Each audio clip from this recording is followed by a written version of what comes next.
We're so grateful to have you with us this morning. We welcome you to When I Grow Up, a virtual empowerment event for women and girls.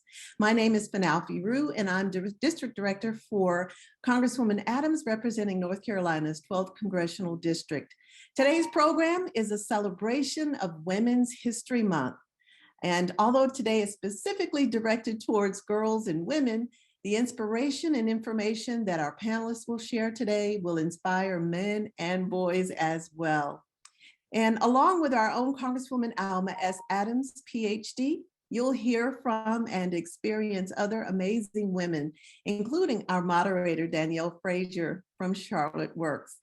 Danielle is a lifelong public servant with more than 20 years of workforce development experience, and she is president and CEO of Charlotte Works, where she focuses on cultivating a thriving local economy through education, training, and upskilling job seekers. Danielle has experience in nearly every facet of workforce development, from program development and administration to organizational development and strategic planning. And I'm particularly excited today for you to have the opportunity to hear the story of Congresswoman Adams and her journey to Congress. You'll learn many things about her story that I'm sure you haven't heard before. Representative Adams serves on the Committee on Financial Services, the Committee on Education and Labor, and the Committee on Agriculture. And she's chairwoman of the Committee on Education and Labor's Subcommittee on Workforce Protections and is vice chairwoman of the Committee on Agriculture. She's serving her 4th full term in the House of Representatives. And as a 40-year educator at Bennett College for Women, Congresswoman Adams has a long and distinguished her story as an advocate for women, especially in the areas of education, opportunity, and healthcare. From the Future Act to the Black Maternal Health Caucus, she is the architect of significant legislation that impacts women. And she is a tenacious champion for women and the citizens of North Carolina's 12th Congressional District. So without any further ado, let's listen up and dream big and welcome Congresswoman Alma Adams. Thank you, Fanalfi. Good morning, everybody. It's good to be with you. Thank you for joining me today for When I Grow Up, the virtual empowerment for women and girls. Today, I and several women from North Carolina's 12th Congressional District, the district that I am so proud to represent, will share the stories of success, or as the elders might say, we'll share our stories of how we got old. Of the more than 800,000 constituents that I represent, well over 500,000 are women. Of those women, we've invited several ladies today to join me in offering words of encouragement to our future generation. As a mother and a grandmother of 2 granddaughters, I am just pleased to hear all of your stories and to share mine as well. So as we begin today, let me just, in my role as your Congresswoman, bring you greetings on behalf of our Speaker of the House, Nancy Pelosi, a phenomenal woman in her own right, Majority Leader Hoyer, Minority Leader McCarthy, as well as Congresswoman Joyce Beatty, the chair of the Congressional Black Caucus, 59 members, known as the conscience of the Congress, and our Representative Jim Clyburn. This month, we celebrate women's history and women in all of our glory, for we are phenomenal. As the poet laureate Dr. Maya Angelou penned, I walk into a room just as cool as you please. And to a man, the fellows stand or fall down on their knees. And then they swarm around me, a hive of honeybees. I say it's the fire in my eyes and the flash of my teeth, the swing in my waist and the joy in my feet. I am a woman, phenomenal woman. That's me. It's always a privilege to celebrate women's history, my history, her story. Because without women, where would we be? No, really, where would we be? We birth nations and businesses. We lead communities and global initiatives. And we caress the air as we dance in rhythm and we fly to outer space. Yes, we are phenomenal. So let me tell you my story. As an African American growing up poor, my story is pretty typical, probably a lot like many of yours. One of modest beginnings, like many of our ancestors. I was born more than 7 decades ago in High Point, North Carolina. Never lived in North Carolina as a child. My mom said we moved up north when I was around 8 weeks old. And so as I look back over my early years, I have fond memories growing up in cities that I lived in, like Baltimore, Maryland, Montclair, New Jersey, and of course, Newark, New Jersey, where I graduated from high school in the mid 60s before leaving for college in Greensboro, North Carolina. I didn't have a lot growing up. I wore hand-me-down clothes until I was about 14 years old, when I was able to buy my own after I got my first job with a seamstress in Montclair, New Jersey at age 13. I still remember Tina Bootney, who taught me how to sew. But for the first part of the story, I want to tell you, my mom raised me. She was a firm and proud Black woman. She worked hard. She did domestic work. She cleaned white folks' houses so I wouldn't have to do it. She understood how important education would be in my life. I was one of the healthiest of my mother's children, so I assisted pretty much around the house, taking on responsibilities for cooking and cleaning and shopping for the family while my mother worked. I learned lessons early on about taking responsibility for others and the real meaning of hard work. My sister Linda, who was 2 years older, suffered with sickle cell anemia. She was in and out of the hospital most of the 26 years of her young life.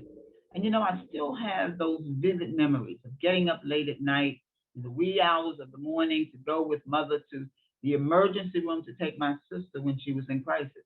And that's how we got our health care. You see, we didn't have health insurance. So even though we didn't have much money, my mother was determined, and my aunts and all of my extended family determined that I was going to college.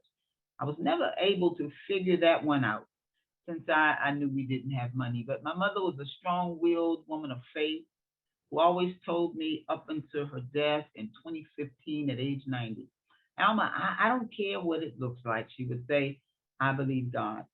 So you see, she wanted for her children what she wasn't able to get, a good education. And she only went to the 10th grade. She didn't finish high school.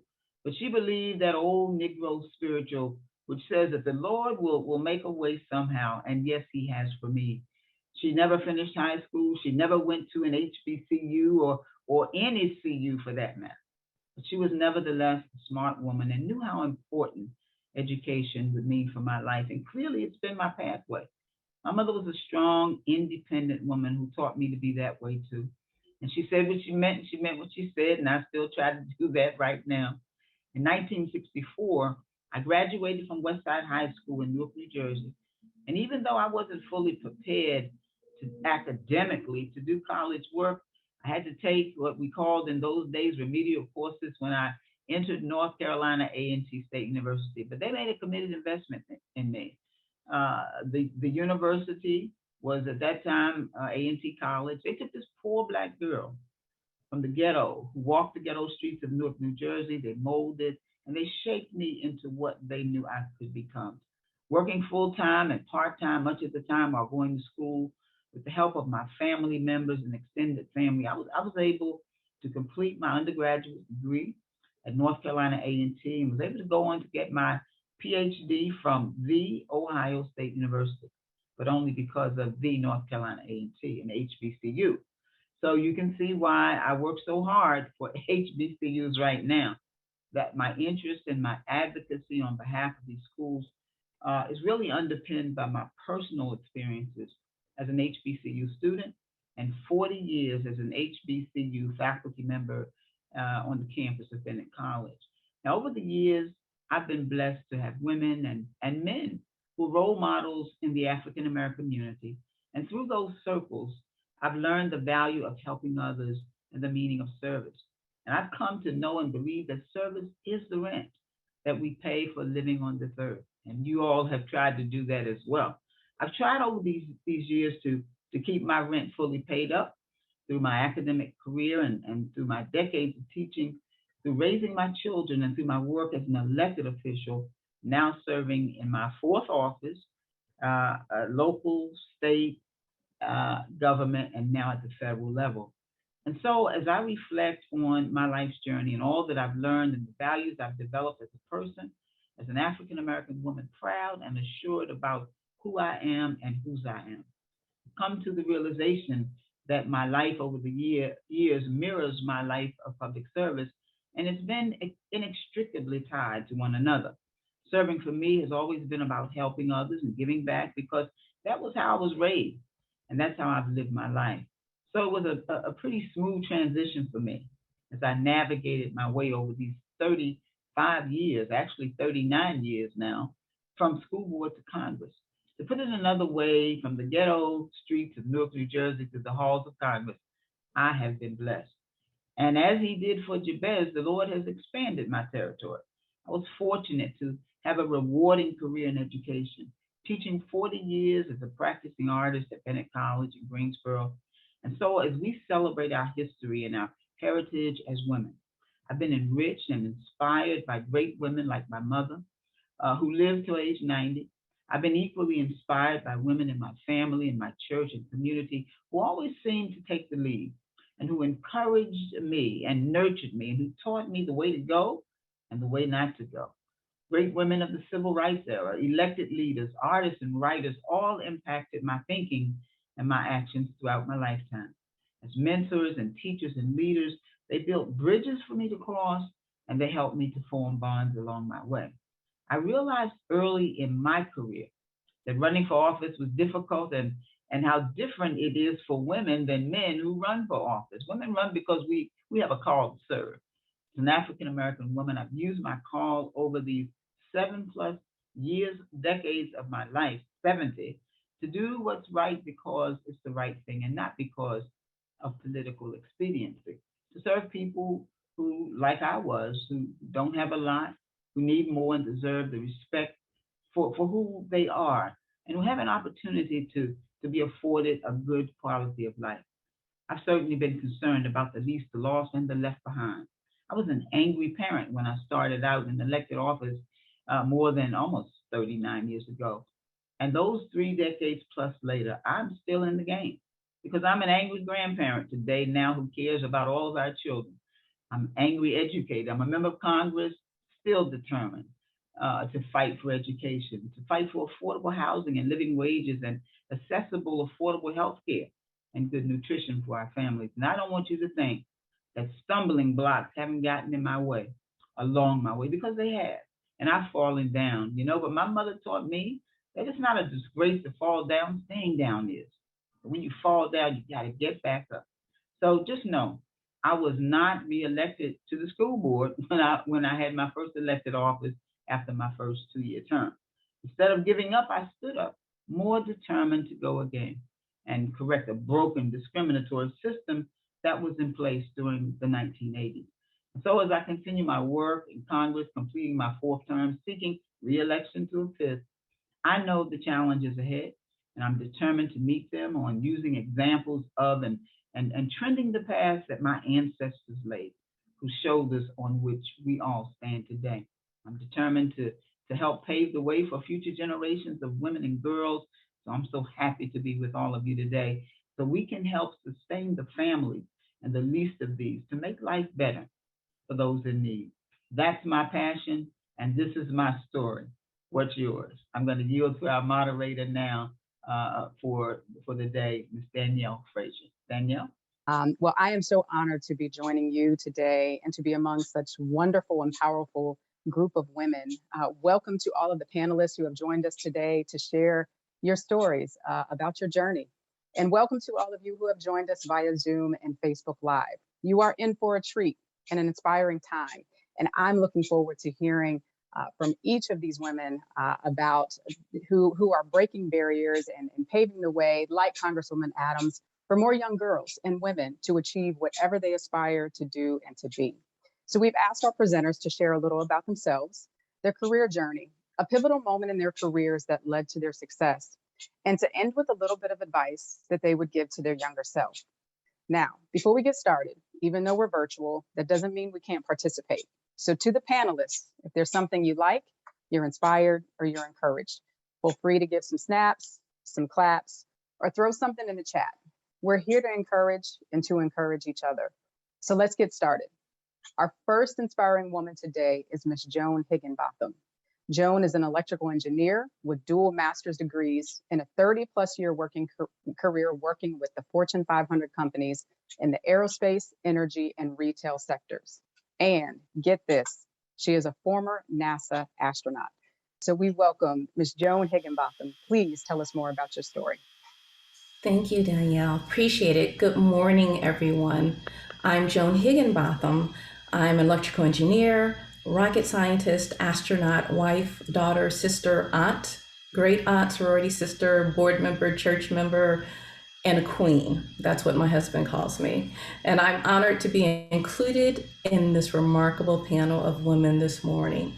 I will tell you a little bit about my career. I started with NASA straight out of college. I was a rocket scientist. I worked on the electrical systems of the shuttle, getting them ready to fly in space. And I got to sit in the firing room. So that's the nerve center, essentially where everyone sits. So they get the shuttle off of the launch pad successfully. About 5 years into my career, one of my mentors said, "Hey, you make a great astronaut." I didn't think that was true so much, but I applied along with 6,000 other people. Roughly 120 of us actually received interviews. I received an interview, and ultimately 15 people were selected, and I was not one of those people. And so I decided that I was going to go back to school. I got more education. I reapplied, and I was successful in being selected in the 1996 class of astronauts. And in December of 2006, I was blessed to fly on the crew of STS-116 to the International Space Station to help build the space station. I will not say there was not one thing that was pivotal in my career that led to my success. Rather, I would say it was different steps that were built upon one another. So it was working hard. It was making sure I had a good reputation about my technical credibility. It was having mentors, coaches, and advocates who would facilitate and help me along my career path. And all those things helped lead to my success. And lastly, the piece of advice that I would give to anyone, including my younger self, was to be confident in my voice. Earlier in my career, I was not confident, especially when I was in a room with people who were seasoned engineers and had more experience than I did. And I was always hesitant to speak up, especially if I had a dissenting opinion to these seasoned people. And so if I had the chance to go back, I would say, listen to that voice inside of my head that says, say what you have to say, because sometimes it's the lone voice in the room that really needs to be heard. So have the confidence to use your voice and to speak up. Thank you. And I have to just excuse myself in the next 10 minutes. I'm in California. I have to catch a plane and get back to my wonderful state of North Carolina. But thank you for having me this morning. Thank you so much, Joan. Wow, amazing. I love what you said about confidence. I think that resonates definitely, I know, with me, and I would imagine with majority, if not all of us on this panel and in the audience from one time to another. So thank you so much, and safe travels back home. Our next inspiring woman on the panel, next up, Dr. Pamela Oliver. Dr. Oliver is board certified by the American College of Obstetricians and Gynecologists. She has been practicing for the past 15 years at Novant Health Women Care. She is one of 2 physicians on the executive leadership team at Novant Health and the first female physician and physician of color to lead the Novant Health Medical Group. Dr. Oliver, we are happy to hear from you. Well, thank you so much. It is indeed a pleasure to be here with all of you, and it's inspiring. I appreciate Congresswoman Adams and this event, because I will say I'm an OBGYN physician, so I take care of women throughout their life. I help deliver babies. I do surgery on women. So I love the variety of what I get to do. But I grew up in rural Eastern North Carolina, Rocky Mount, and I'm first generation college graduate. So my parents did not go to college. My grandparents probably got just past elementary and middle school, and they were farmers. And I didn't know any Black physicians when I was young. I couldn't see myself in that career. I didn't even think of it as an option. And my father was diagnosed with leukemia when I was 16. And I saw his journey in healthcare. And I thought, I'm smart and I like science. And I actually think I can do this. And what I loved was the impact that I felt those physicians had on his life and on all of us. And so that's how I ended up deciding to pursue a career in medicine. And I don't regret it. I feel that the other part of that impact of taking care of others that I tapped into was I come from a family of caregivers. All these strong women in my family, we take care of our communities, we take care of each other. And that's what gets me through those long nights. So in OBGYN, we have some long nights, long days. It can be stressful, but there is absolutely nothing like being part of a woman's birth experience and a family bringing a baby into the world. There's nothing like being there to hold someone's hand and to be able to connect with them when they need you and when you can actually understand them and see them for who they are. And that sense of purpose and mission is what drives me. And I got into physician leadership about midway through my career because there was a lack of voice for women and people of color in leadership circles in healthcare. And I always felt that I was drawn into leadership circles. I took initiative. And so I became that person. And now I'm leader of our physician network so that I can help elevate voices. I can drive what's best for our patients. I can be part of conversations around policy. And so it is a transition in my career and one that I embrace because it gives me a seat at the table. And I feel that that is important for me to use my voice and my platform for good. And if I had to tell my younger self something, I would just say, have faith, keep going, because there are many times where things can get difficult and I start to doubt, is this right? Am I spending too much time with this? Or, am I having the impact that I have? Or am I doing what I should be doing? Have faith, trust in yourself, and never betray who you are as a person. Don't try to be someone else. Don't try to be the boys. Don't try to, do what others do. Be your authentic self and it will get you where you need to be. So I appreciate being part of this panel and look forward to any further discussion. Thank you, Dr. Oliver. Wow, love what you said about the authentic self. And I think that takes time to get there, right? And love that you're coming out and sharing with our young people that it's so important to know that and know who you are from the very beginning and don't lose it and keep your voice. So love that. Thank you so much for sharing. I know we'll hear from you later as well again. Our next inspiring woman on the panel, Ms. Georgette Gigi Dixon with Wells Fargo. She is an executive. She has been in the financial industry for 27 years, and she is a veteran of the financial industry and the head of external engagement at Wells Fargo. In this role, Gigi is responsible for diverse stakeholder relationships, sponsorship activation, and advocacy and influencer strategies. Very much a lot. And we are excited to hear from you, Gigi, and to know more about you. Thanks for joining us. Thank you so much. And good morning, ladies. It is so good to be on this panel with these powerful women, many of whom I know quite well and love a whole lot. And ladies, we need each other. And so that's why today I'm joining you from New York. Just left JFK Airport, the Hertz rental car, heading up to upstate New York to see my little brother get married. He surprised me and my sister and said, we said we were virtual, but it really would be nice for you to be there. So as busy women, we know sometimes we have to turn around on a dime, which is why I'm joining you in a car.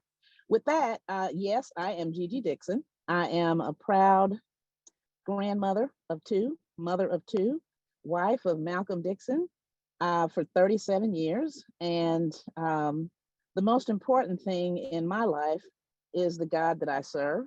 And I have to say that it's through his blessings, through his grace and mercy for me, that I've been able to build a pretty exciting and interesting career with Wells Fargo.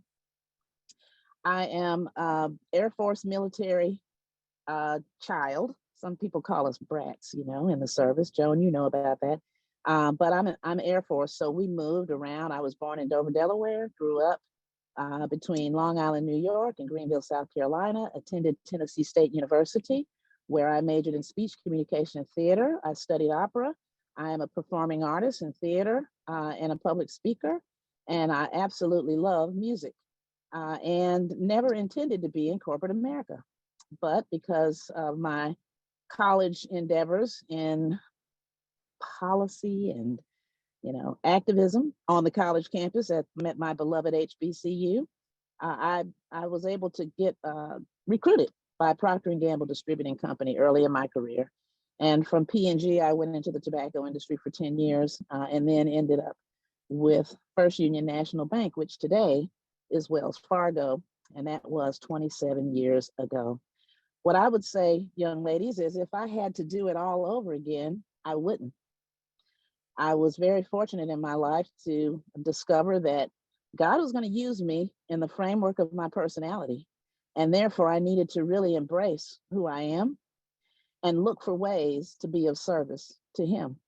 And that's what I've done personally, professionally, and I continue to do that. In my role of work, I do have the opportunity to make sure that communities get access to lots of support, funding, programs, initiatives, outreach, and engagement that hopefully would help people understand their finances and work toward financial sustainability and ultimately wealth building, home ownership, and all of the things that are ready and available for most people if we are very inclusive and we understand that there are nuances between different communities, and we seek to fill the gaps and help individuals move forward in their lives. So to the young ladies who are listening today, who are going to be a part of this great conversation, you heard my soror Joan, and I am a member of Delta Sigma Theta Sorority Incorporated. So when you go to college, you'll have choices. I chose Delta. I have to put that plug in. Anyway, you heard Joan, and she said, have some courage and some conviction is what I heard. And then you heard about the authenticity. That's very important, to be authentic, embrace who you are, love who you are. You need to love yourself first before you can love others. And be curious, be very curious, because I believe the world is your oyster. There's a lot to discover. There's a lot to consider. There are a lot of opportunities to try new things. And that's what has shaped my career. I told you all earlier that I never planned to be in corporate, but today I'm a member of Wells Fargo's management committee. Wells Fargo is one of the largest banks in the world. And I've been able to move through a career that really was based on curiosity, commitment, and courage. And so thank you all for having me on the panel. I look forward to the conversation. Thank you, Gigi. Wow, I'm hearing so many great things about your stories, about wearing multiple hats, and you're not locked into a position or title, right? There are many facets of each of you, and it's just amazing to hear. And hopefully we can hear some of those vocal skills later. Next up on our panel of inspiring women, Dr. Lisa Lindsey Wicker. Dr. Lisa Lindsey Wicker is a seasoned human capital strategist and an employee engagement expert with extensive global automotive manufacturing experience. She has a strategic perspective and knowledge of industrial manufacturing industries, multi-million-dollar big box retail, hospitality, organizational capital allocations, and leisure gaming management. And Dr. Wicker, do I hear you are from Detroit? By way of Mississippi. Yes. All right. Well, one of my hometowns too. So happy to have you and happy to hear more. Thank you. Good morning, ladies, and thank you for having me. I am pleased to be here. I start my talk this morning that to whom much is given, much is required. I am from Greenville, Mississippi, the Mississippi Delta, born and reared there. I am a mother of two, a grandmother of three, a wife of 42 years, a speaker, author, entrepreneur, and started my career at General Motors as an intern. Going back a little bit to the Mississippi framework, I am the youngest of five, and my mother, who was divorced, saw to it that the five of us had the education needed, and all five of us had the opportunity to go to college. I attended Michigan State University, majored in labor relations, and from that start, I got my start with General Motors. I worked for Fortune 50 companies, General Motors, Chrysler, MGM Grand, then on to Lowe's Home Improvement.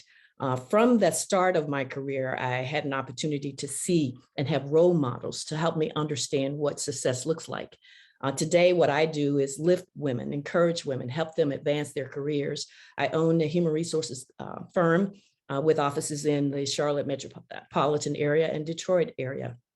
I consider that the community that rallied around me during the segregated South is really the reason for my success. Without a community, which all of you know, definitely in the South, you had no way to do wrong. From the church house to the schoolhouse to the corner store to wherever it was, if you did wrong before you got home, the message had already been given. And so we grew up knowing that value system of the community was going to create a way for you to have a successful way out. And the five of us absolutely have had that opportunity. All four of my siblings went to HBCU, with mine being the last of the group. My mother remarried, and we ended up in Michigan. And so I had the opportunity to go to Michigan State University. And when I went through the corporate hallways, what helped me was my grandfather's words, which was your attitude plus your aptitude leads to altitude. And from that perspective, I've always known that there was the DNA to persist. And I mastered my way through corporate America to become an officer. And that is not an easy plight. And so how did I do that? By remembering that what I put in place is always about someone else, and that my work is not for me, but for others. And I've been able to give, and that give has always been a return for me. And so what I would share with young women is that while people tell you that you have great potential, I liken it to that capacity is what you have today. Use what you have today, because tomorrow is not promised. And while you do have potential, plan for the future, but you have the power to do it now, today. And what you do today certainly can provide a line of sight to what tomorrow will bring. And so I would like to thank you, Congresswoman Alma Adams, for always being a role model for many women. But in particularly, I would say that persistence has helped me, understanding that I should be focusing on elephants, not ants. I've always known that being busy to be busy is not how you get it. But if you can target what it is that you want and work on those big mountains, then certainly you can take it off ear by ear. And so the elephant is not too big for anybody to tackle. It's just how you do it. We can have all those things, but we can't have it all at once. And so I personally think that young women, as long as they have a line of sight of role models and have a persistent tenacity to know that they have the power to do it now, they can do it now. Wow, thank you so much, Dr. Wicker. So much of what you said resonated with me, especially when it comes to community. It certainly takes a village to raise a child. And I think about that, and I realized that I am where I am because I had people that invested in me, believed in me, saw something that I didn't see in myself at the time. And still I have some moments, right? But it's about people and surrounding yourself with the right people that really support and encourage you. And so thank you for your words, your journey. Next on our list of inspiring women is Braylon Peoples. Braylon is an educator, creator, and innovator. She was in the top 10% of her class at the HBCU NCA&T and completed her master's in the art of teaching mathematics at UNC Charlotte. She has shaken the table at Title I schools, prep schools, and teacher coaching programs by producing astounding results.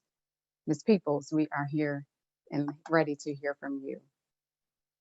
Hello, everyone. I am Braylon Peoples. I am the founder of People's Private Learning, aka PPL, in Charlotte, North Carolina. It is a nonprofit organization geared to help our students recover from the pandemic.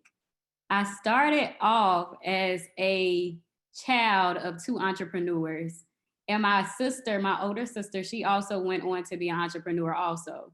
I decided I wanted to take the traditional route. I wanted to get a taste of that college life, the college world.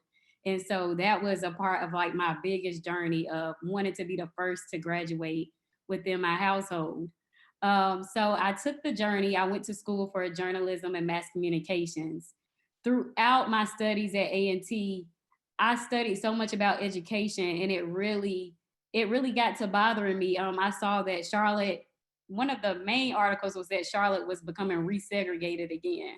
And I was like, how can I help? How can I go back and help my community? And so that's when the next day I got an email about entering into education as a teacher. And I was like, this is it. This is how I would go back into my community and change lives. So I went in, I had great results as a math teacher. So through, I was an educator and up until the pandemic started. And so I had so many calls from students about helping them through this journey.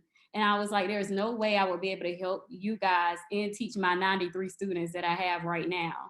So after that school year ended, I decided to jump into the entrepreneurial role and actually just change my purpose into helping those students. Throughout this journey, even this week, we got concerning news about only 15.9% of third grade students being college and career ready on that track.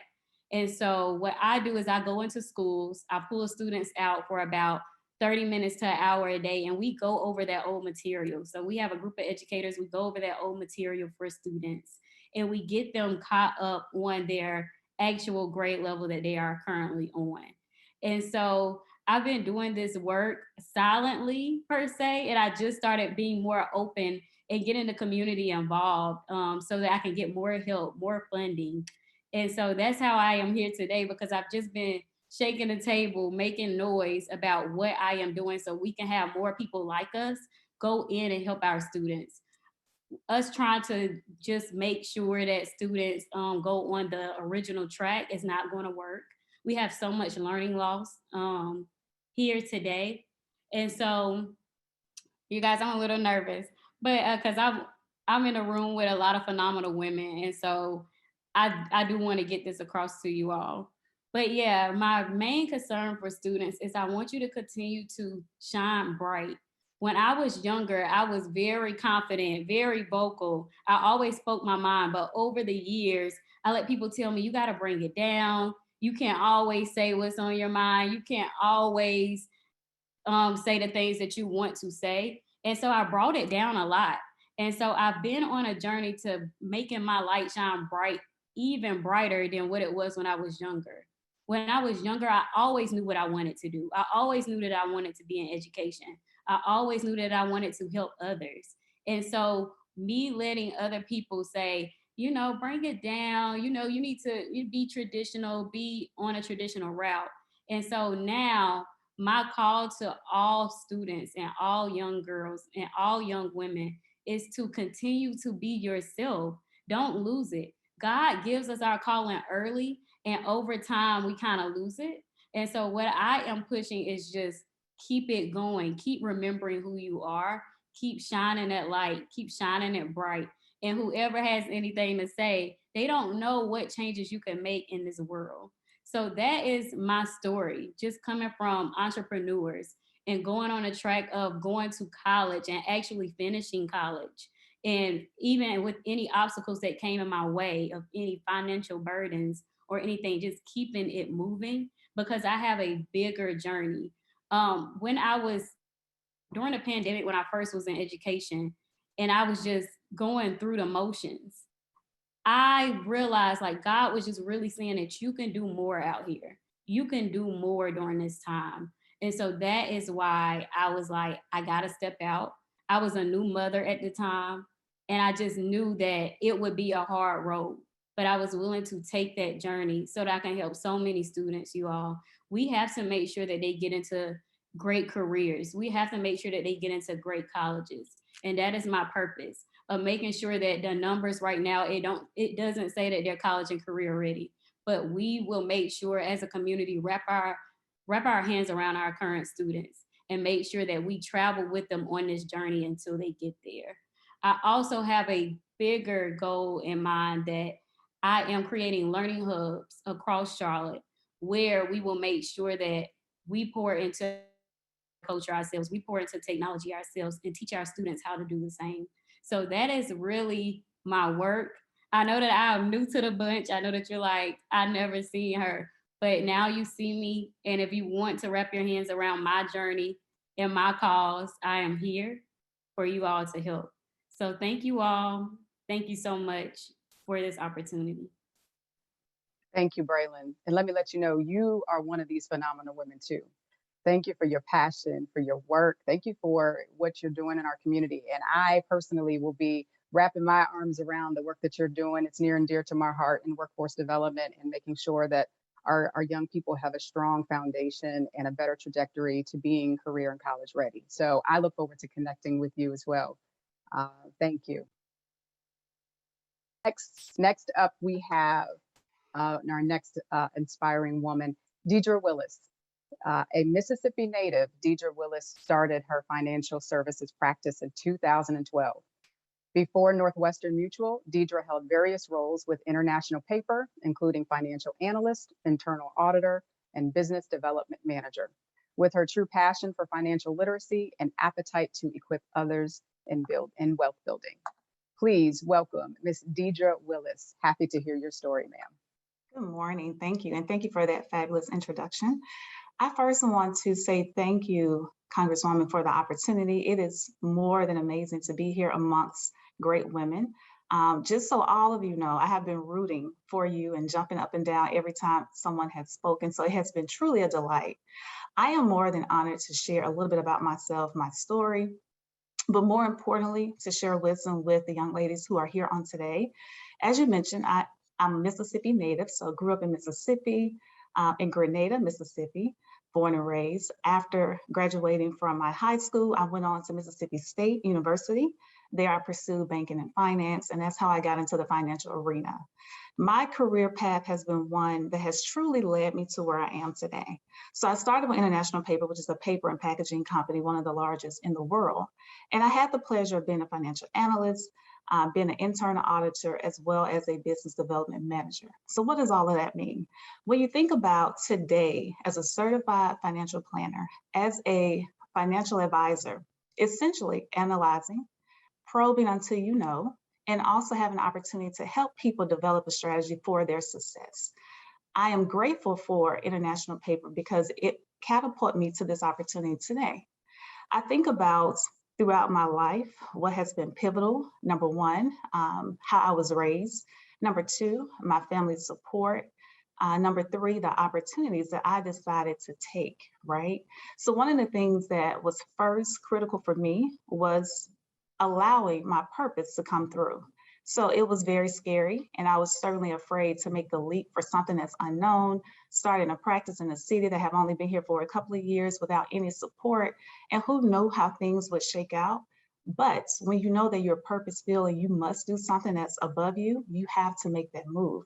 So one of the most pivotal points in my career was choosing to say yes to this career as a financial advisor and letting go of something that was comfortable. While I've been here at Northwestern Mutual, I've been afforded some opportunities to really be the first and definitely not the last. And that's not all of success that's important to me. It's more important to see the opportunity to say yes and to continue to progress. I would say the most recent pivotal moment in my career was in the pandemic. Just before the pandemic, I started to reframe my mind and reshape how I'm operating my practice, how I'm making impact in people's lives, because what I get to do, and it's truly what I get to do, is an honor, is change the trajectory of lives, of generations, of wealth, and more importantly, of mindset.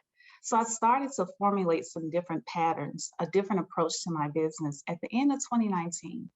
And when the pandemic happened, early 2020, everyone a little bit unrest. I spoke to one of my mentors and she said, Deidre, in this business, there's a time to sell and there's a time to serve. And now is the time to serve. And one of the things that I've discovered is when you serve people, God will serve you well. And so that was very pivotal in my career because it was truly about listening to what was needed. And I was so thankful I was in a position to help those who needed me the most. When we're transitioning through the pandemic, wanted to make sure our families are protected, wanted to make sure our assets and our finances are protected, and any opportunity for surplus was going in the right direction. So that has truly been the difference in my career. And what I want to say to these amazing young ladies is number one, just that you are amazing, first and foremost. There's a world of possibility that's out there for you. So go for it. The other thing that I would share with you is you won't know everything, but you don't have to know everything, right? Be humble, be kind, and be true to yourself. It is important that you have to know, you must know, you will need to keep God at your center in all that you do. And more than anything, you will make yourself and you will make your parents proud. Now, three things that I have always held on to, and I would tell you to hold on to as well. That's attitude, that's relationships, and that's also commitment. So when I think about attitude, and Dr. Lisa Wicker, who is also a Mississippi native, she said it best. You probably have heard the statement that your attitude determines your altitude. So one of the things that is so important is maintaining a positive attitude. It is a prerequisite to success. Be mindful that your attitude truly determines how far you go. We don't always hear yes. We won't always have the result that we desire. But if we have the appropriate response and attitude to it, you will certainly go far. Relationships, it's truly about building genuine relationships. Get to know people. Be more interested in them than being interesting.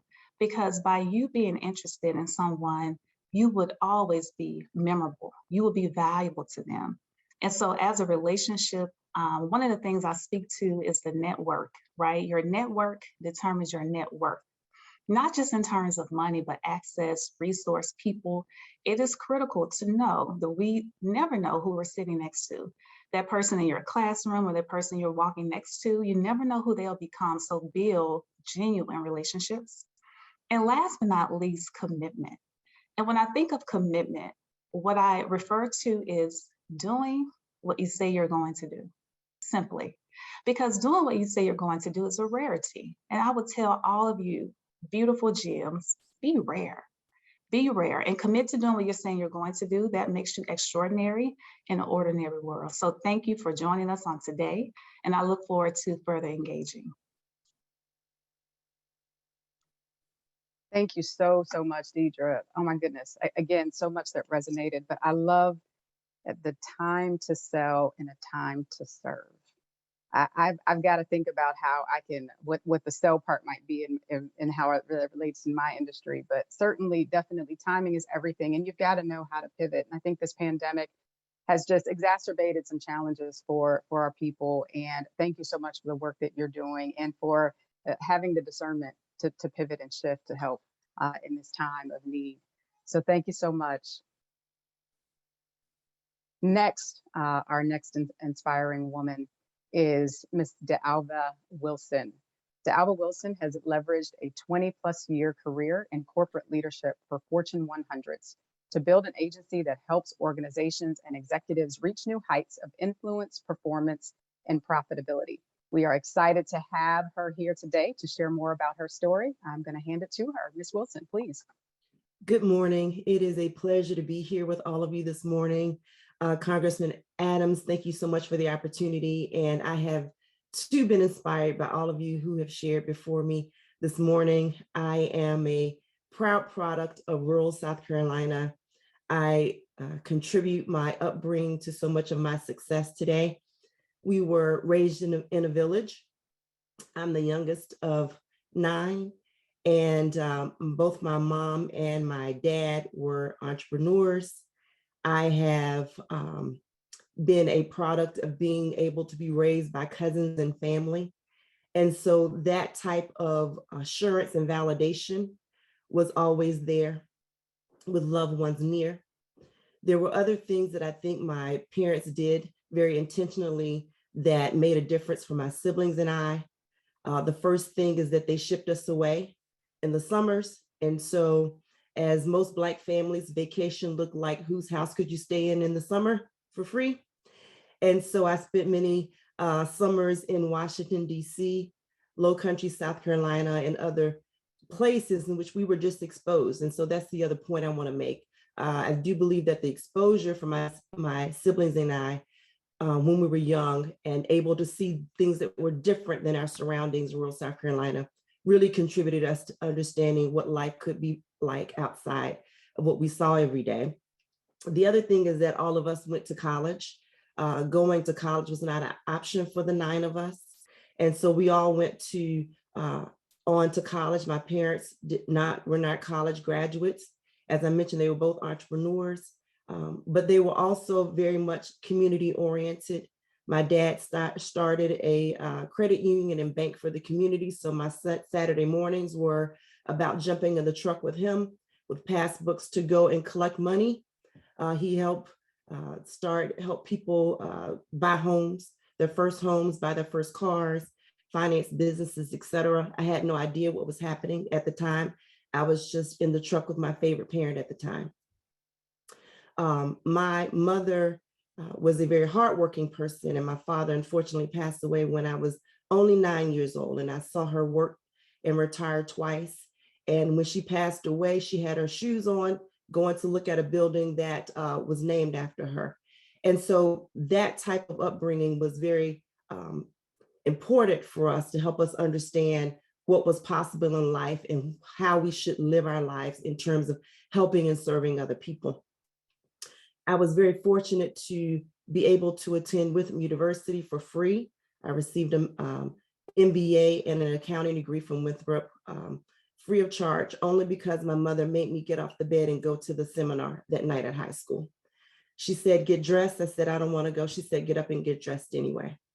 I went, applied for scholarships, and was blessed to have free tuition and again, a free college education, because again, at that point, my mom had lost my dad 9 years prior, and she was tenacious and always made a way. Could make a dollar holler. Some of you may have heard that before. And so I didn't know we were poor until I got to college, and certainly understood the sacrifices my mother made for me, and being able to have the things that we had at that time and do the things that we were able to do at that time. Yes, Winthrop Eagles in the house, we love that. And so I'm very grateful for that. I went on to, after my MBA, I went on to be a finance director for a junior college. And at the president's Christmas party that year, I met a woman from Allstate Insurance, and she said, you shouldn't be here. You should be at Allstate. And I said, okay. She said, I'm going to send you something, send me your resume. I did that, and met a woman who was the HR director at that time. I was accepted into a management training program at Allstate Insurance back in 1996, it would have been at this time.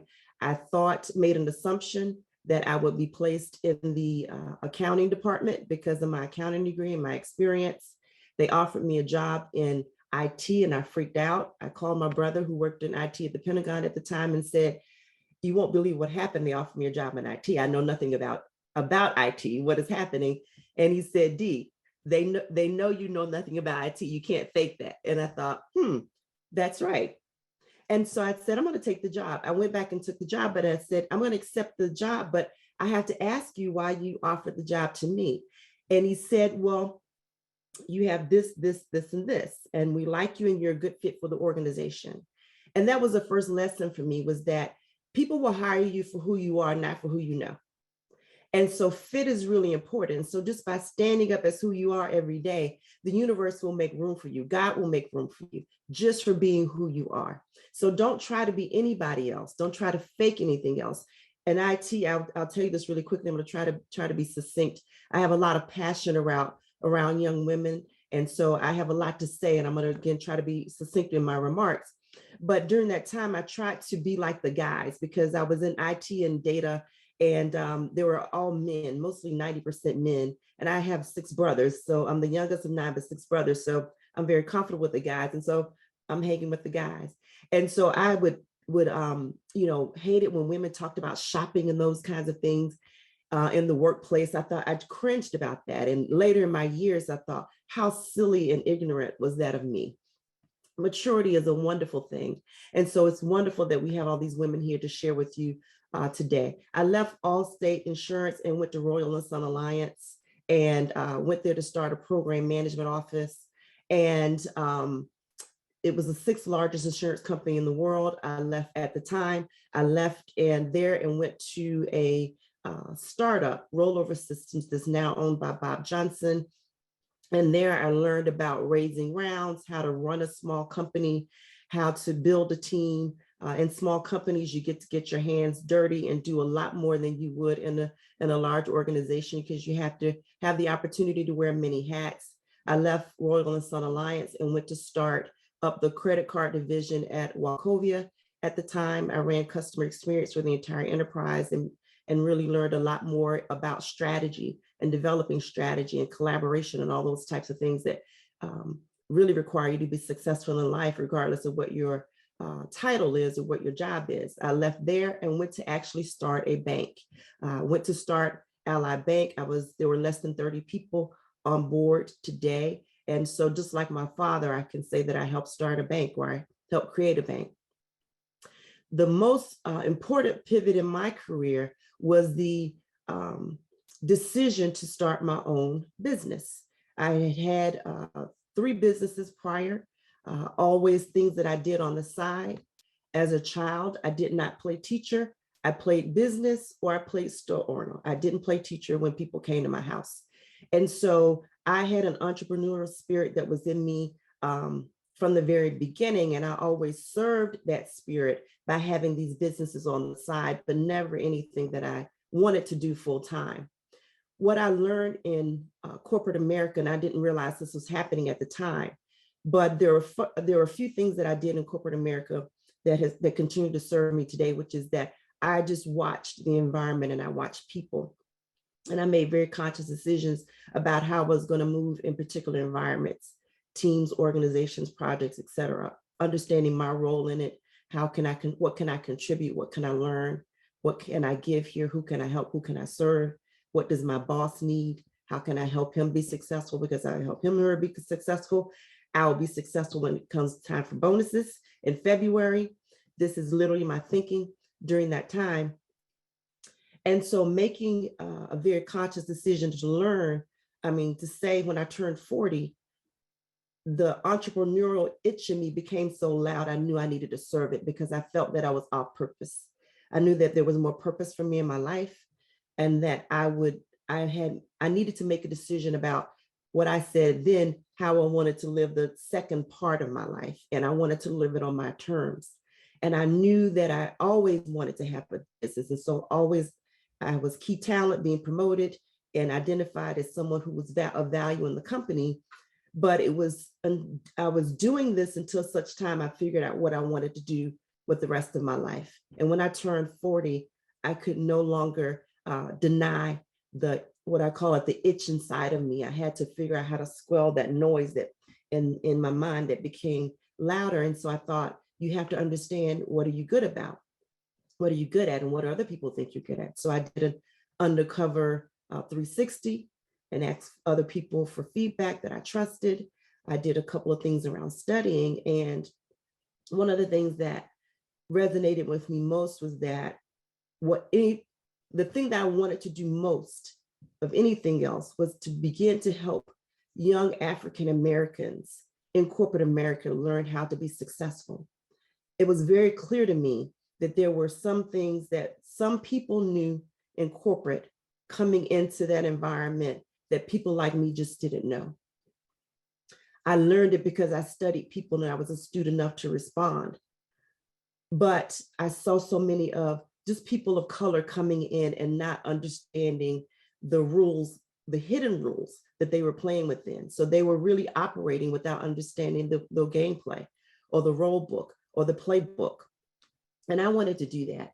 And so I became an executive coach, became certified through the University of Georgia. At the time, we were really on the heels, not even on the heels, still just into the recession, 2008. So this would have been around 2010-ish. And so no one was even hiring people, more or less hiring me to retain key talent. So that wasn't the thing. So I thought, well, first of all, who needs it and who can afford it? Because if I'm going to do this full time, I need to get paid for it. This is not a nonprofit. And so I made a decision to begin to become an executive coach for professional athletes, because the bankruptcy rates around NFL and NBA players, which were majority African-American, were dismal. They still are sad. I pray that they're a little bit better. But at that time, it was something like 65% of NBA players and 85% of NFL players were bankrupt 2 to 4 years after retirement, respectively. And I thought, that's a lot of money. And if we could get that money back into the community, or even get the players to be able to have money to send their own kids to college, then I could feel good about that. I could feel that I've served my purpose, and then therefore I'm helping and serving. And so I did that for a period of time. And because of my background with strategy planning and marketing at the time, the name of my company is D. Wilson Agency. People thought I was doing strategy. And when you start a business and people ask if you can do it, you just say yes if they're paying. And so before long, I was doing more strategy work than coaching. I no longer coach professional athletes. I still coach CEOs, executives, and women to be successful in their careers and with transitions.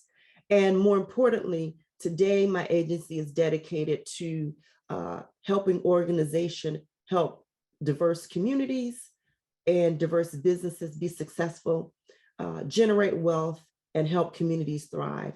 We do that through ESG strategies, through supplier diversity, through segment marketing, digital marketing, and through, of course, leadership development. We work with a number of industries, from commercial real estate development to healthcare to financial services and nonprofit. But I'm so happy to say that it's so aligned with my purpose, in that everything that we do, although when you look at our portfolio of work and projects, it looks very different. The common thread through every one of those things is that it is on purpose. We are helping people of color and communities thrive, and helping organizations who are well-funded help them and place their dollars in very intentional ways to help businesses grow as well. So what I would say to young people today and young women today is to make sure that you think about your purpose more often, but don't think about it in a way that you aren't aware of everything that is around you. Think about your purpose and understanding just what are you interested in. Your purpose is always going to be at the intersection of what God has given you as your innate talents and what you've learned, and then what you're interested in, right? So your talents are not going to be anything that you just don't want to do. Your purpose is not going to be connected to anything that you innately don't want to do and that you are not innately equipped to do. And so as I'm coaching all the time, people are overthinking it. Sometimes we just have to go back to the basics and always serve that. But I look back at my career today, and I think about the trajectory that I took from the junior college to Allstate and all through corporate America. There was one theme through each of one of those things, in which I was taking roles within these large conglomerates, but they were all very entrepreneurial in nature. Again, serving what my spirit within me. I didn't even realize what I was doing. I was just taking jobs that I like. So don't negate what you like. The other thing I would say is be sure to watch your emotions, but not follow them. There's so many young people today on the heels of COVID who are suffering from depression and mental illness. The statistics are alarming. We have the ability to control our thoughts. If you control your thoughts, you can control your actions. And if you can control your actions, you can control your decisions. If you can control your decisions, you therefore control your life. You have the ability to create the life that you desire. But you have to understand that you can do it. You have to trust that you can do it. And you have to believe that you can do it, because that is what spirit and energy is going to give you. God is going to honor your belief and your faith in what you desire and what you have asked for. So you have to be bold enough to not succumb to what you see, not to be limited by your vision, but really be encouraged and emboldened by what you can envision. Be bold enough to envision and believe that you can have in life whatever you can have. Life will tell you, circumstances will tell you that this may not be possible on what you see today, but you have to connect your moments and this day from your future, because 1 second changes from the next second, and so is life. And so as you think about what you see today, I want you to make sure that you are connecting with your purpose, you're understanding what you want to be when you grow up. Not that you have to choose a career. It's not about a career. It's really about who you want to be as a person. What do you want to be as a person? What do you want to learn as a person? Don't worry about titles right now, because when you commit to do those and just follow the things that you like, that you love, that you care about, all of those wonderful things will come to you. The universe will make room for your gifts and for your talents. And the last thing I want to leave you with is that I learned this later in life, and I want to say this when I'm closing: be an investor, not a consumer. Oftentimes we think about jobs and careers. We think about careers in terms of salary and what we can buy, what we want. And we envision our future. We envision things in our future. It was later in life that I understood the power of being an investor in myself, meaning understanding the power of multiplication and compound interest, and setting a little bit aside right now, never touching it. It allows so many opportunities for you, because a long time ago, cash used to be king. But right now, credit and what's on paper is king. And so that's the last thing I'll leave you with. Thank you so much for the opportunity to be here again with you today. Again, thank you, Alva, for sharing. And we're moving right along. So our next inspiring woman is Kim Sue Montgomery, fashion industry professional. She is a fashion industry professional and style influencer, having worked previously for major luxury houses, operating retail stores, and being an independent fashion stylist for some of the most important personalities in the Southeast. She often asks to speak, teach, and share her expertise with audiences near and far. Happy to have you, Kim Sue. Please share more about you with us. I don't know how I'm going to go behind all these women. I really am not at a loss for words most of the time, but I am this time, because you all have inspired me. And just to know that fashion is in the room with an astronaut, with an entrepreneur, with a Ph.D. I'm in the room with all these amazing women. Lisa Wicker, to even be on a panel with Lisa Wicker and Braylon and Georgette. It's just amazing how far fashion has come. I just want to tell you a little bit about myself. Now, this is a pivotal moment, so I'm starting in the back. That's a pivotal moment for me to be in the room with these kinds of women. But just to tell you a little bit about myself, I've been in the fashion industry for about 30 years in many, many capacities. And my biggest muse was my mom. My mom was a fashionista before they even coined the term fashionista. I would watch her. We would shop in this store called Montaldo's. Montaldo's was the equivalent of a Neiman Marcus today. And I could remember when we would go in and the women they would sit us down in chairs and they would bring all the clothes out and we would pick out what we wanted to wear. I'd never experienced anything like that, but that was commonplace. My mother she was corporate. She worked for IBM. Both of my parents worked for IBM. I grew up in Raleigh-Durham area, but my mother was very, very into fashion. I can remember one day, and I tell everybody this story. She went to school with Andre Leon Talley, and she would talk about how skinny he was and how quiet he was. And he wasn't fashionable, but someone mentioned about you have to be nice and kind to everyone because you don't know where they're going to end up. You know how he ended up with Vogue magazine, but I remember her telling stories about Andre Leon Talley. But I do recall once she went to work. She worked in Research Triangle Park, and she wore this sweater, and the sweater had her boobs. It was holding her boobs. Can you all see? It was holding her boobs, and it was made out of sequin. And she thought she could go to work like that, but she was bold like that. And of course they sent her home, but she was very bold and she walked to her own beat. And this is, again, I'm not doing things in order, but if I could share anything with the people listening today is you have to walk to your own beat. I am a master creative. I do things that don't make sense, but it makes a lot of sense to me. And you have to follow through. You just can't come up with an idea say I'm going to do it and it collapsed. I had that problem early on. I would never follow through with anything. But going back to that story with my mom, she was my biggest inspiration. She was my biggest muse. And I could remember looking at buttonholes, and she would wear St. John and Chanel and Givenchy when I was a little girl. But I had no idea that fashion was something that could make me money. I had no idea. She said, go to school and get a job. And that's all I knew. So, and another thing I want to talk about, I know I'm on the right call because I'm on a call with a bunch of Aggies, Aggie pride. I got to say Aggie pride. So, but anyway, so she said, go to school. My parents both go to school and get a job. But when I got there, they had these, it was called fashion retail or merchandising. And she said, no, you can't get a real job that way. And so I left it alone. And so, of course, I majored in finance, and I was a math minor. I was my creative self. I was a finance and math major. And I did it.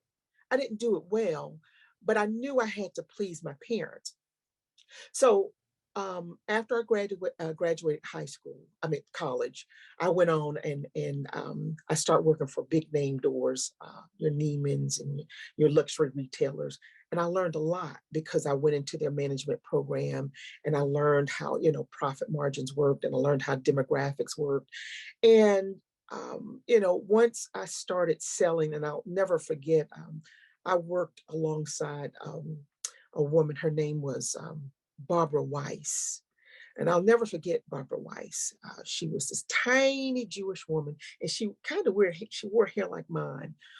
And I was afraid to sell $5,000 suits to people because she brought it to my attention. She said, you're counting your pocket. You're not counting their pocket. You're counting your pocket, so you can't sell. And I said, really? So once I got past that fear of these numbers of selling clients, shoes that were $1,000, it was nothing for me. It was nothing, I could sell. And then I always bring my energy and my passion wherever I go. And that's another thing. Again, I'm out of order, but if I could leave anything with the young women that's on the call today, is you have to be passionate. And you have to bring good energy, and you have to bring positive thoughts in everything that you do. And you have to believe that you can do it. So I didn't believe that I could sell those kinds of items, and I did. So anyway, so fast forward, I started doing little independent things. I started hosting fashion talks. I started hanging with, going to New York to Fashion Week. And this is another pivotal moment when I knew I was doing something right, because I was getting calls and I could end up in the room with Patricia Fields and Philip Block. Patricia Fields did all the clothes for Sex and the City. So I've done a collaboration with her in New York. And so, those were pivotal moments when, I just started branding. I knew nothing about branding. I knew nothing about that. But I focused on the thing that I love the most, which was fashion. And so I started doing museum talks. I would get invitations to come and do talks about fashion and style. And then I would go up to the university over at Wake Forest, and they would call me because they wanted me to talk to their MBA students. And I would always open up, how do you want the world to see you? That's my biggest mantra. I'm disappointed I didn't open this up with it. I always open up with, how do you want the world to see you? And I align everything I do with that. I wake up in the morning, I look in the mirror. I've got a mirror looking at me right now. And I always say, how do you want the world to see you? And when I would go into to the room with these MBA students, and I would say, I know you're interested in, you want to make a lot of money. I said, do you want to know how to increase your salary by at least 10% more? Yeah, how can I do that? It's the way you look. It's it's your style. See, before you enter a room, people judging you already. They don't know how you speak. I used to be terrified of speaking. That's another thing. I used to be terrified of speaking. And I would go into the elementary schools and I would talk about fashion, because everybody loves fashion.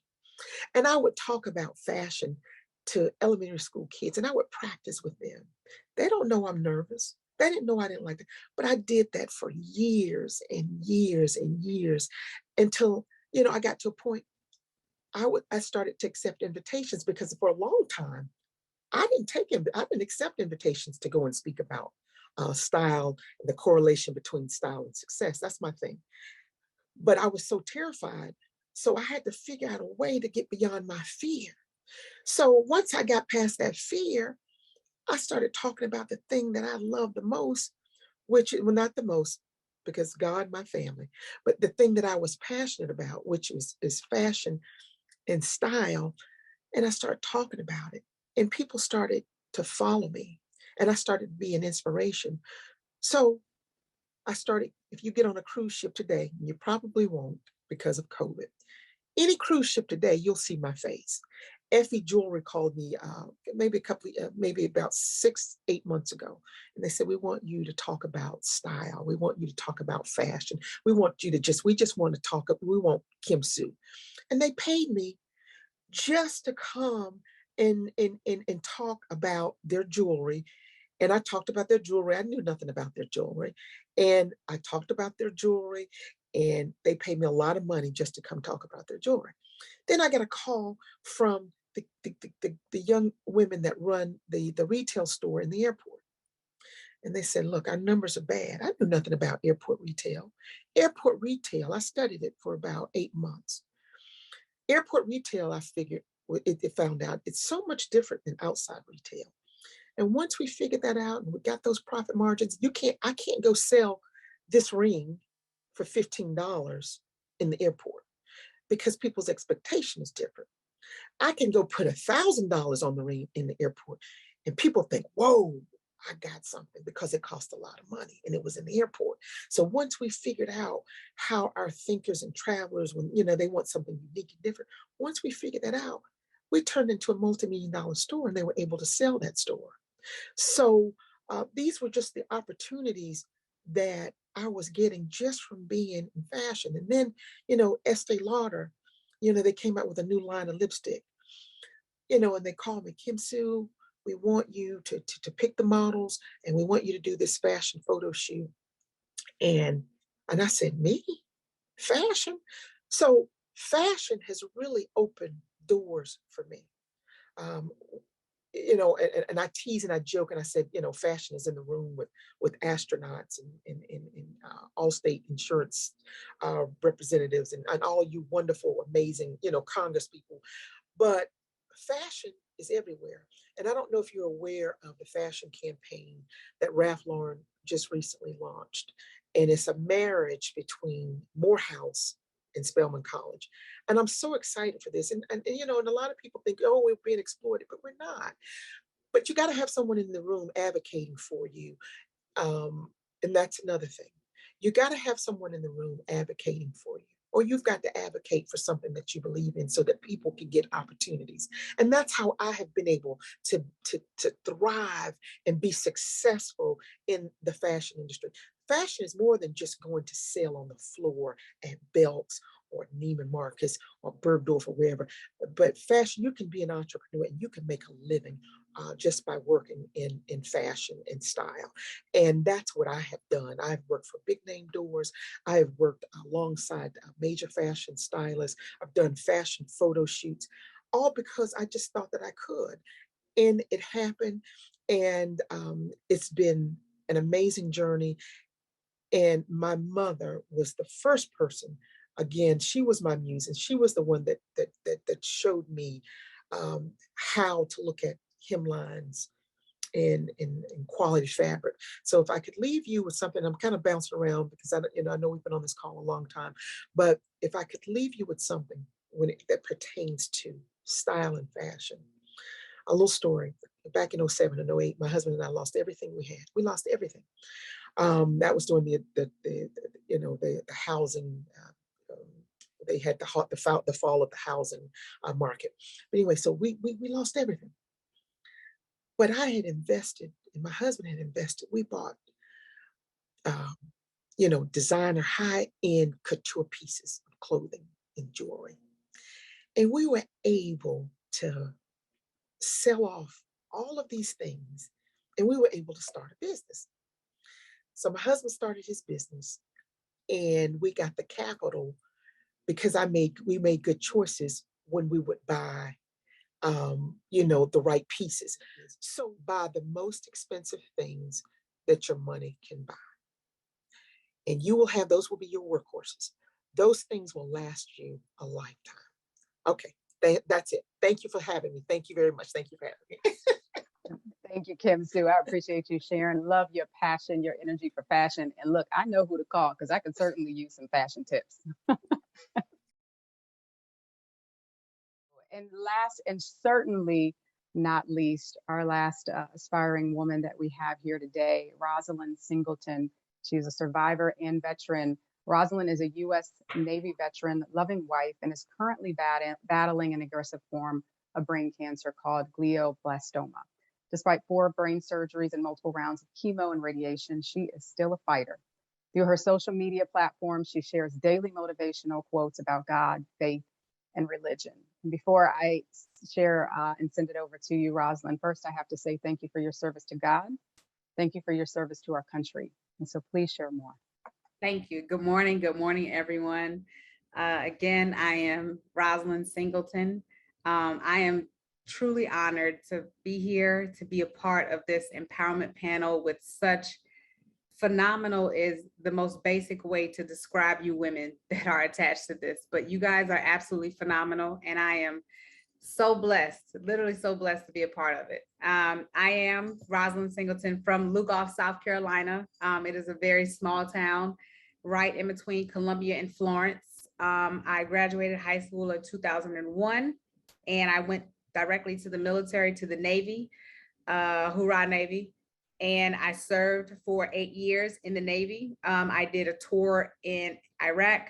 I did a tour in Afghanistan, and literally 8 years of the service, I spent about 3.5 years on it deployed on a nuclear carrier from doing deployment. So after that, I got out of the military and I lived life as a normal veteran. And then in 2012, while I was working overseas, life hit me very hard and I lost my mother very suddenly. And by suddenly, I mean, I had spoken to her the night before, and the next day I woke up and my dad called me and said, your mom is gone. So that, I think, number one, is the thing that made me the strength that I am today. I'm sorry that if I jump around in order with the questions, I apologize ahead of time. But the thing about me that I would honestly tell my younger self and every young person on this video feed listening to me, the biggest thing I would tell you, like a lot of these beautiful women have said, is to put God first, because God literally is in control of everything that we do, we think, we feel, we move, everything. God is at the center of that. So whenever you don't feel okay, whenever you don't feel happy, or you don't feel like you can't talk to anybody, talk to God, because God has a line that's always open. It never cuts off. It never is busy. He's never not available. God is always there. So that would be the main advice that I would give my younger self, and also the young people on this video. I'm also just, number one, grateful to share my story. To again, having had brain surgery 4 times is nothing for the weak. Brain surgery is the second most hardest surgery that you can possibly have outside of heart surgery. And to have had it 4 times, and to be here, sitting here, talking, moving, like I've been wiggling around the whole time we've been on this live, on this video, functioning, driving, it's all God. There is nothing, absolutely nothing that Rosalind has done. It is absolutely God. There is no possible way that I could have my head and my skull cut open 4 times and be able to function normally and smile and be jittery. It's nothing but God, because I don't have the strength to do that. So my words are, the biggest thing that I've learned, the pivotal moment for me was losing my mother in 2012, because that was the biggest and the hardest loss that I feel personally I could have ever endured. And I feel like in life, we are dealt losses sometimes, but it may feel like a loss at a time. But I know for a fact, looking back now, had I not lost my mom in 2012, I would not be able to stand up in the face of brain cancer and stand up in the face of 4 brain surgeries and say, nah, God has still got me. I'm good. And that's just where I'm at. And I don't fear and I don't fret when they tell me that I had to have surgery the second time or the third time or the fourth time, because every single time I knew God was in control. So that's what I lean on. That's what I depend on. My career path currently is another thing about me, I married the finest, most talented, most amazing man that God could have ever put on this earth. And I am so grateful for him. And I wish that y'all could see him because he's sitting right there, but I can't time the, there he is. But anyway, I am so grateful that God has been working, like a pastor that I'm very familiar with always preaches about. God has been working in our tomorrow, and God is always working in our tomorrow. And God has been working in my tomorrow for a long time. And God knew way before I knew, before the first brain surgery, that I would have to have 3 more. And that would need someone to be here for me to make sure that they would put me and love me through. And my husband, along with his family and my family, has, and all of the support that we've received on social media, has loved me through. And I cannot explain to every young person on this panel or listening to this video, you have to have a team of love, because if you don't have that, you're going to need something to lean on in those moments when you don't feel. And I also encourage everybody to feel your feels. You're not going to be happy all the time. You're not going to be sad all the time. That's just that feel. Feel it, understand it, and move on. And there was somebody else that said, don't get caught in your feelings and your emotions. And that is the biggest thing that I can encourage also. Because if I would have allowed myself to get caught in the feelings of this, and not the feelings and the knowledge of knowing that God is just making me better, because that's all it is. It's just making me better. It's making me stronger. It has propelled my mental health in a way that I cannot explain. So again, Rosalind Singleton, superhero, cancer survivor. And despite what doctors say, I know what God says. And despite what diagnosis may be, I know what God says. And I know what the images that are the scans of what they thought was a spot or cancer reoccurring, and how in January it was a spot, in February the spot is gone. So again, I know what God can do. There's nobody that can't tell me. And the last thing that I want to say, because I don't want to talk too long, but my last piece of advice that I would give everyone, including all of the young people, is when life does toss you adversity, or you feel like life may be tossing you some hardships, lean into them. And I mean aggressively lean into them. Because what can happen is, if we run away from those hardships and those battles, that battle may just hook the block. It may just circle back around. So why not just face that adversity head on right then and tackle it, and already know going into it, number one, I can beat this, because there's no battle that God ever puts in front of us that we can't tackle, because God has already beat it.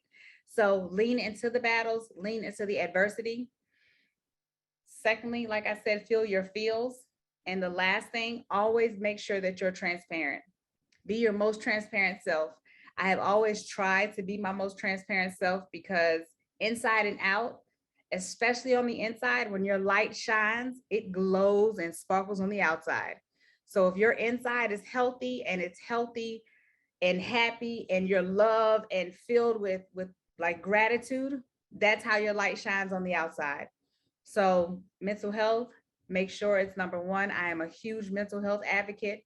Again, being a veteran, I am fighting and always fighting for people who are managing. I don't say struggling, because I don't think I struggle with anything, because God doesn't allow me to struggle. So I manage my mental health, and I encourage everybody out there, if you are managing mental health, please continue to manage and know that there's somebody out there also who's managing with you, and you're not alone.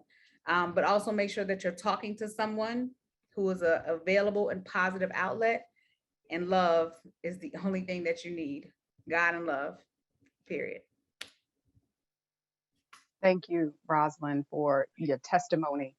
I heard you started off as a soldier, but you are truly a warrior and a walking miracle, and just amazing. I thank you so much for your encouragement and your inspiration. There were things I needed to hear, and I wrote some stuff down. So thank you so much, much needed. And we certainly have heard some phenomenal stories today from you all. Thank you so much for sharing. Your stories have been such inspiration and insight. I have truly been blessed, inspired, and encouraged by each of you today. And so I hope this is not the last time that I have the opportunity to connect with you. And so thank you for sharing you with us. And so now I am going to pass the mic to Penelope. Thank you so much, Danielle, for being such an expert moderator, and for all of our panelists. On behalf of Congresswoman Alma Adams, let me just say thank you again for our panelists for spending time with us this morning and sharing your stories, her stories, and to all of you watching on Facebook and all of the Zoom attendees who spent time with us this morning. We may have gone a little bit over time, but the stories were so inspiring. I think it's going to actually be a foundation for our day, our week, and for many of us, our lives. So it was time well spent. Everyone have a wonderful day. With our leader, Congresswoman Adams at the helm, we thank you all for being with us. Have a wonderful day. Let us know if you need us for anything, you can give our district office a call at 704-344-9950.